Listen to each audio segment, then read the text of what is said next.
આ તે કારણ કે તમારો સાહેબ બધાનો ટેકો હોય તો બધું થાય એમને નથી થતું એટલે તમામ કોળી સમાજને મારી ખાસ નમ્ર વિનંતી છે કે બધાએ એક થઈ થયો ગમે ત્યાં આયા વાહ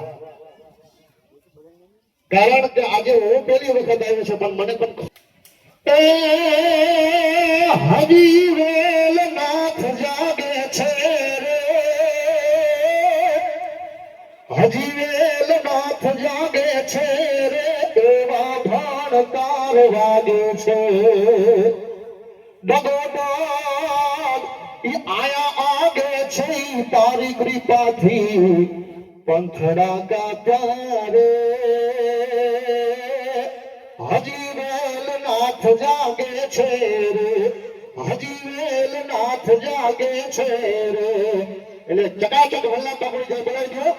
બોલ્યો નાથ બાપુની બોલ્યો માં દાદા ભગવાન કી બોલ્યો આપણે ગુરુદેવ માત પિતા કી ખૂબ ખૂબ આભાર ધન્યવાદ